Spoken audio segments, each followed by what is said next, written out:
ابو سفیان بھی زندہ تھے. انہوں نے حضرت عمر سے کہا کہ امیر المومنین یہ کیا بات ہے، پہلے بھی میرا بیٹا تھا، اب بھی میرے بیٹے کو آپ نے گورنر بنا دیا ہے. کسی اور کو موقع دیتے تو اچھا تھا. آپ نے فرمایا ابی سفیان الحمدللہ جو میں جانتا ہوں اس علاقے کے انتظامات کو معاویہ سے زیادہ بہتر چلانے والا بندہ نہیں میری نظر میں. ابی سفیان خاموش ہو گئے. اب پتہ ہے کہ حضرت معاویہ نے کتنی حکومت کی. حضرت عمر کے زمانے میں شام کا گورنر حضرت معاویہ، حضرت عثمان کے زمانے میں گورنر حضرت معاویہ، حضرت علی کے زمانے میں گورنر حضرت معاویہ. آپ 20 سال گورنر رہے ہیں. یعنی حضرت اس عمر کے زمانے سے لے کر حضرت عثمان کے زمانے میں، حضرت علی کے زمانے میں، اور جب حضرت حسن نے خلافت کے بارے میں خلافت چھوڑ کے حضرت معاویہ کے ہاتھ پہ بیعت کر لی، اس کے بعد بھی حضرت معاویہ 20 سال خلیفہ رہے ہیں. حضرت معاویہ نے 40 سال حکومت کی ہے.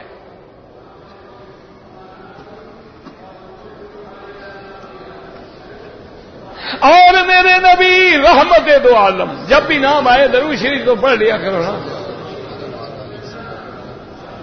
حضور لیٹے ہوئے ہیں، حضرت عبادۃ بن الصامت رضی اللہ تعالی عنہ کے گھر میں لیٹے ہیں. حضور نیند سے بیدار ہوئے، آپ مسکرا رہے ہیں. بی بی ام حرام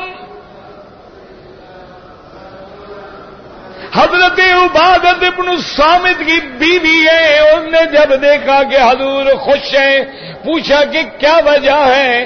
آپ نے فرمایا اللہ نے مجھے خواب میں دکھایا ہے میری امت میں سے ایک جماعت ہوگی یرکبون علی سبج البحر، وہ کشتی پہ سوار ہو کر دریاؤں کی پشت پہ سواری کر کے اسلام کے لیے جنگ کریں گے. اللہ نے ان کے لیے جنت کا فیصلہ فرما دیا ہے. ایک روایت میں آتا ہے ان کا بدلہ، ان کا مرتبہ ایسے ہوگا جیسے اصحاب بدر. وہ بیویاں بھی شان والی تھی. انہوں نے کہا فدعوا اللہ، آپ اللہ سے دعا کریں اللہ مجھے بھی شامل کر لیں. آپ نے فرمایا انت منہم، تم بھی ان میں ہوگی. حضور پھر لیٹ گئے، پھر اٹھے، پھر وہی خواب دیکھا. نبی کا خواب وہی ہوتا ہے. اور 2 دفعہ خواب دیکھا نبی پاک نے. آپ نے پھر وہی بات دہرائی اور بی بی نے بھی پھر وہی بات کہی یا رسول اللہ دعا کرے اللہ تبارک و تعالی مجھے بھی اس جماعت کا ساتھی بنا دے. آپ نے فرمایا انت منہم، تم بھی، اللہ پاک تمہیں بھی ان میں شامل کرے گا. یہ بخاری شریف کی روایت ہے. اب اندازہ فرمائیں کہ حضور کے اس خواب کا نتیجہ کب نکلا. خلیفہ حضرت عثمان تھا اور پہلا امیر البحر حضرت معاویہ تھا، جس نے قبرص میں جا کے حملہ کیا اور فتح کیا. عبادۃ بن الصامت بھی ساتھ ہے، ابی ذر بھی ساتھ ہے، ابو ایوب انصاری بھی ساتھ ہے، بڑے بڑے صحابہ ساتھ ہیں. اللہ نے فتح دی. یہ سب سے پہلی جنگ کرنے والا اور بحری بیڑا بنا کے لڑنے والا حضرت معاویہ.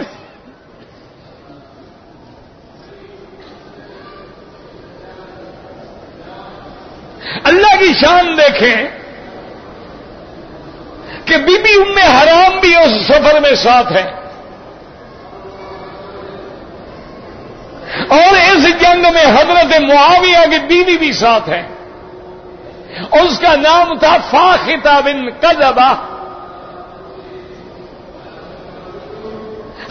معاویہ کی بیوی کا نام تھا فاخطہ بنت قذبہ. فاخطہ وہ بھی جنگ میں ساتھ ہیں.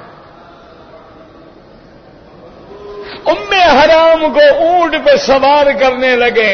اونٹ کا پاؤں کسی کھڈ میں جو پڑا, اونٹ کو دھچکا لگا, بی بی جو گری تو شہید ہو گئی. اللہ کے نبی کا فرمان پورا ہو گیا.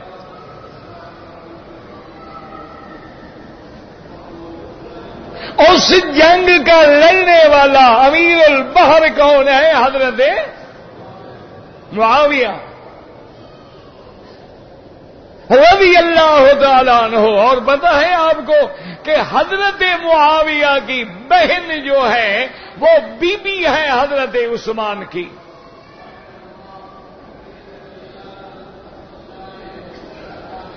حضرت معاویہ کی بہن بیوی ہے حضرت عثمان رضی اللہ تعالیٰ عنہ کی. اور حضرت عثمان جب شہید ہوتے ہیں تو وہ موجود ہے. یہ تو لوگ آپ کو بتاتے نہیں ہیں نا. اب حضرت عثمان کا ایک بیٹا ہے جس کا نام حضرت عمر ہے.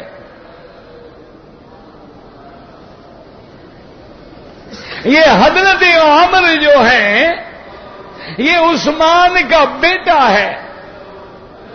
اور پھر عمر کے دو بیٹے ہیں, ایک کا نام عبداللہ ہے اور ایک کا نام جو ہے زید ہے.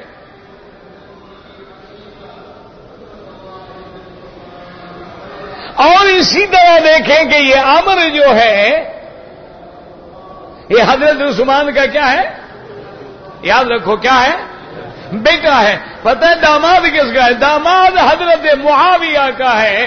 حضرت معاویہ کی بیٹی رملہ سے شادی ہوئی ہے حضرت عبداللہ کی. ذرا آپس میں سوچ لیں. اسی طرح حضرت زید کی جو بیوی ہے سکینہ جو کربلا میں بھی ساتھ ہے. اسی طرح حضرت حسین کی جو بیٹیاں ہیں بی بی فاطمہ اور بی بی سکینہ, یعنی یہ گویا ان کی شادیاں جو ہیں وہ حضرت علی حضرت رضی اللہ تعالیٰ عنہ حضرت معاویہ کے پوتوں سے ہیں. اس لیے ہمیشہ یاد رکھیں کہ حضرت عبداللہ ابن المبارک جیسا آدمی امیر المومنین فی الحدیث جو امام بخاری کا بھی استاد ہے, ایک آدمی نے آ کے پوچھا کہ حضرت معاویہ افضل ہے یا عمر ابن عبدالعزیز افضل ہے؟ عمر ابن عبدالعزیز تابعی ہے اور تابعین کی صف اول کا آدمی ہے, سردار ہے تابعین کا, اور اپنے وقت کا عادل ہے, حاکم ہے, منصف ہے, یعنی جن کو ثانی عمر کہا گیا.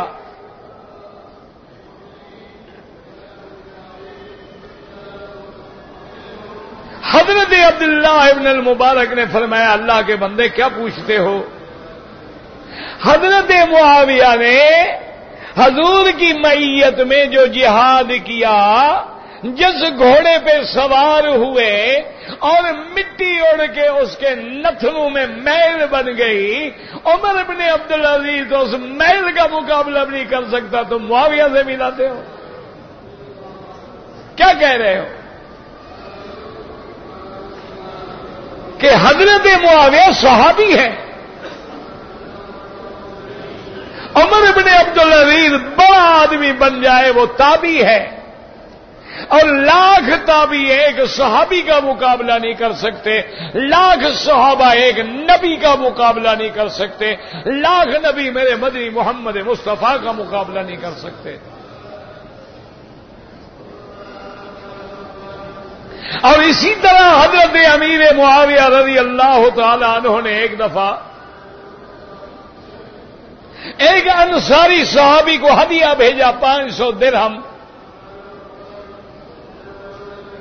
اس زمانے میں نوٹ تو ہوتے نہیں تھے نا, وہ تو چاندی وغیرہ کے دینار ہوتے تھے, دراہم ہوتے تھے. وہ 500 کی توڑی اٹھا کے جب گیا اس نے جا کے پیش کی تو صحابی غصے میں آ گئے, ناراض ہو گئے کہ امیر معاویہ نے مجھے یہی ہدیہ دیا ہے.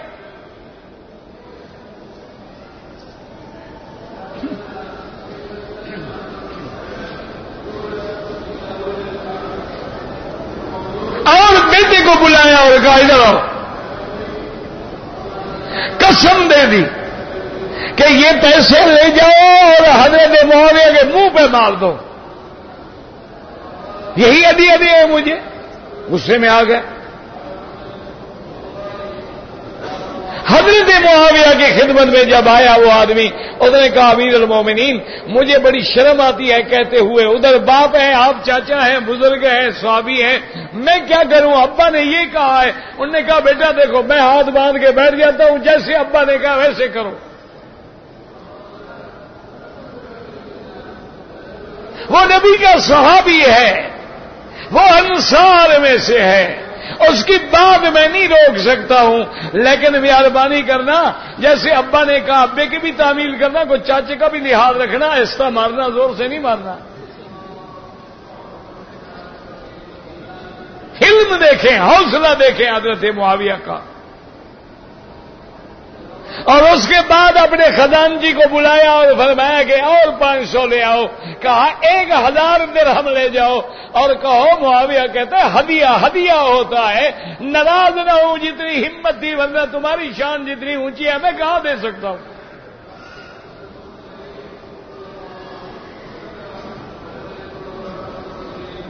حضرت معاویہ رضی اللہ تعالی عنہ نے 30,000 درہم کا ہدیہ بھیجا حضرت حسن رضی اللہ تعالی عنہ کو. مسلمانوں خدا کے لیے پہلے ان کے مقام کو سمجھو, ان کی عظمت کو سمجھو اور جانو. ہم تو اہل بیت کے بھی غلام ہیں. ایک خارجی نے آ کے حضرت علی سے پوچھا, اور آج بھی خارجی اور ناصبی یہ الزام لگاتے ہیں حضرت علی پہ کہ نبی پاک کا مدفن مدینہ ہے, ابو بکر کا مرکز مدینہ ہے, عمر کا مرکز مدینہ ہے, عثمان کا مرکز مدینہ ہے. حضرت علی نے حضور کے مدینے کو چھوڑ کے کوفے کو مرکز بنایا. اللہ کے نبی کے مدینے سے کیوں بے وفائی کی؟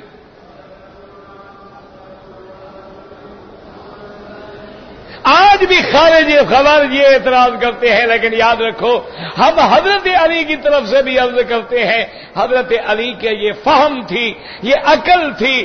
حضرت عثمان جب مدینے میں شہید ہوئے, خون ریزی ہو گئی, حضرت علی ڈر گئے کہ خدا نہ کرے آئندہ اگر جنگیں ہو گئی, لڑائیاں ہو گئی, فساد ہو گئے, تو اس لیے مدینے میں تو خون ریزی نہ ہو, لہذا میں دارالخلافہ دور لے جاتا ہوں.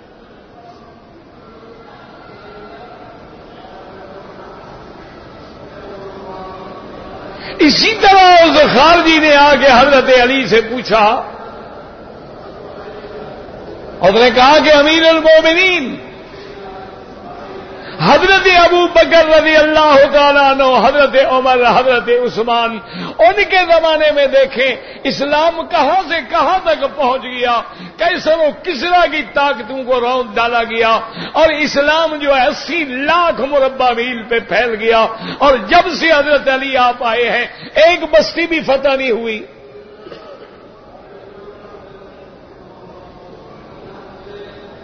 اس کی کیا وجہ ہے؟ پتہ ہے حضرت علی نے کیا جواب دیا؟ سبحان اللہ.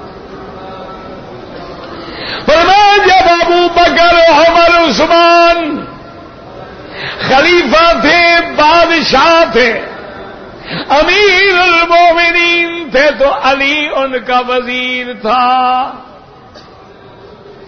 اور جب میں بادشاہ بن گیا, خلیفہ بن گیا, تیرے جیسے وزیر بن گئے, تو فتح کیسے ہو؟ انہوں نے کہا اس وقت اگر شان خلافت میں ابو بکر, عمر, عثمان تھا تو میں بھی تو وزیر تھا نا. اب میں خلافت میں بیٹھ گیا, وزیر تمہارے جیسے لوگ بن گئے, اسلام کی فتح کہاں سے ہوگی؟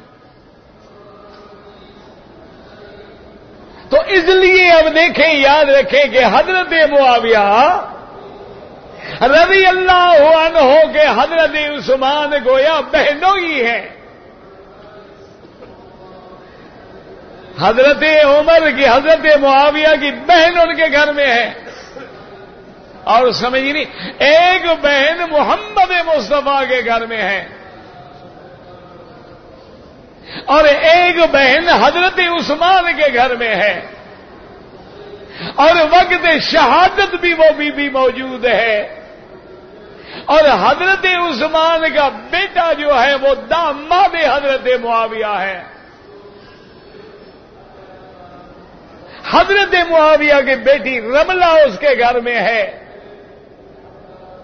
اور پھر ان کی جو آگے اولادیں ہوتی ہیں ان کے آپس میں رشتے ہو رہے ہیں، حضرت علی کی جو پوتیاں ہیں وہ ان کے پوتوں سے شادی ہو رہی ہے، بی بی سکینہ اور بی بی فاطمہ کی۔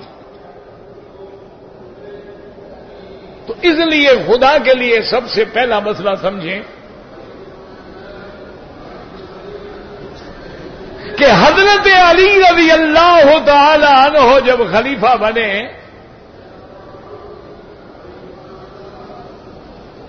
جب آپ نے خلافت کی مسند سنبھالی حضرت عثمان کی شہادت کے بعد،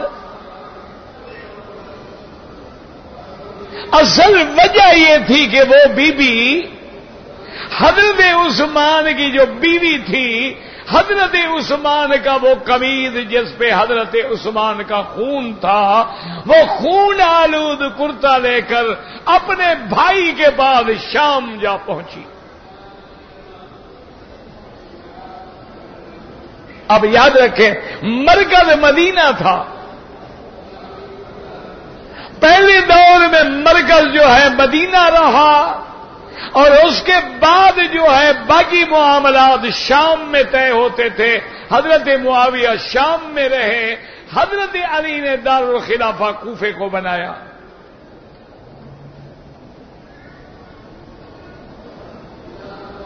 شام میں بیت الدمشق ہے، اور یہ کوفہ جو ہے یہ عراق میں ہے، یاد رکھو۔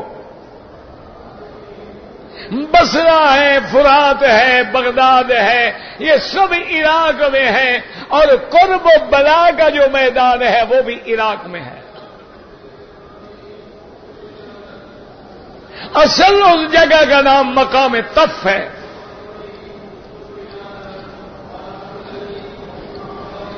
تو اب بی صاحبہ زوجہ حضرت عثمان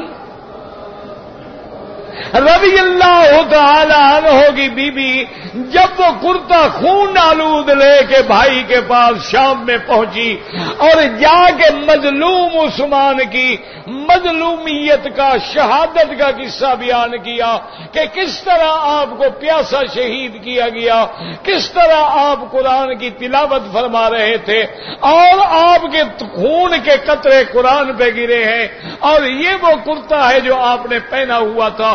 حضرت معاویہ رضی اللہ تعالی عنہ نے بہن کی جب یہ بات سنی، جذبات میں آئے، جوش میں آئے، مسجد میں آئے، سارا دمشق ٹوٹ پڑا۔ انہوں نے کہا خدا کی قسم ہم تو انتقام لیں گے عثمان کے قاتلوں سے۔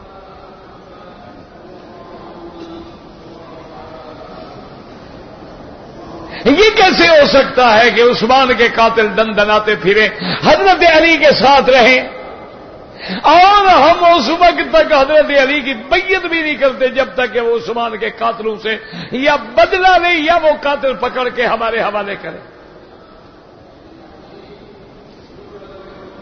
یاد رکھو ہم تو بالکل صحیح الحمدللہ کوئی بددیانتی نہیں کرتے۔ ہمارا اب بھی عقیدہ ہے کہ علی حق پہ تھا، حضرت معاویہ سے یہ خطا ہوئی۔ حضرت علی خلیفہ تھا،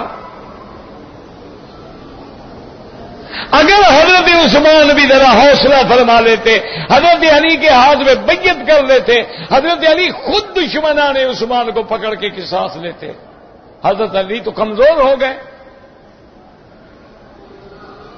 یعنی دمشق اور شام کا پورا علاقہ بیعت نہیں کر رہا، ادھر سیدہ عائشہ بیعت نہیں کر رہی، عبداللہ ابن زبیر بیعت نہیں کر رہے، طلحہ بیعت نہیں کر رہے، ان کے ساتھ بھی ہزاروں صحابہ کی تعداد ہے۔ حضرت علی تو کمزور ہو گئے۔ اگر وہ حضرات خطا اجتہادی نہ کرتے بی بی عائشہ سے بھی خطا ہوئی، حضرت معاویہ سے بھی خطا ہوئی، حق علی کے ساتھ تھا۔ اور یہ قاعدہ ہے کہ جب خلیفہ بن جائے اسمعوا واطیعوا، اللہ کے نبی کا حکم ہے کہ ہر حال میں اپنے اولی الامر کی سماع اور اطاعت کرو۔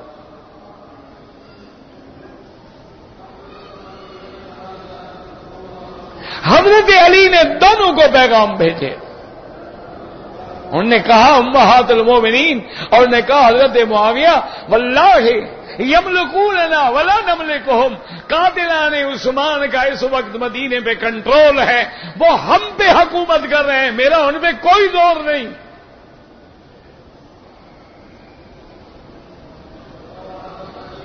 شورش غالب آ گئی ہے، عثمان شہید ہو گئے ہیں، میرے ارد گرد میں وہی طاقتیں ہیں، اگر میں بھی ہلتا ہوں مجھے بھی شہید کر دیا جائے گا، خدا کے لیے مجھے مہلت دے، مجھے طاقت دے، میری بیعت کرے، میرے ہاتھ مضبوط کرے۔ اور جب اللہ نے مجھے موقع دیا، جتنا حضرت عثمان کا آپ کو غم ہے اتنا مجھے غم ہے۔ حضرت عثمان رضی اللہ تعالی عنہ ذی-النورین ہیں، داماد نبی محمد مصطفیٰ ہیں، ثالث الخلفاء ہیں، اور تمام صحابہ میں سب سے بڑے باحیا ہیں۔ ان کے غم کس کو نہ ہوتا، لیکن حالات کا جبر تھا کہ پورا دمشق اور پورا شام جو ہے انتقام کے جذبے میں کھڑا ہو گیا، اور انہوں نے کہا کہ معاویہ ہم تمہیں بھی معاف نہیں کریں گے اگر تم حضرت عثمان کے قاتلوں کو معاف کرتے ہو۔ یہ وہ حالات ہیں جن سے اختلافات کی بنیاد ہوئی، اور پھر وہ اختلافات کے باوجود بھی ایک دوسرے کا ہمیشہ احترام کرتے رہے۔ یہ بالکل غلط ہے کہ حضرت معاویہ حضرت علی کی شان میں کچھ لفظ کہتے تھے یا حضرت علی ان کی شان میں کچھ کہتے تھے، بالکل غلط ہے۔ بالکل محبتیں قائم رہی، لیکن حالات کے جبر نے دور کر دیا۔ حضرت علی کی شہادت کے بعد حضرت حسن خلیفہ بنے، اب وہی ٹکراؤ جاری تھا۔ حضرت حسن رضی اللہ تعالی عنہ نے حضرت معاویہ سے صلح کر لی، اور حضرت معاویہ نے بعد میں 20 سال خلافت کی، ان کی وفات ہوئی، اس کے بعد یزید آیا۔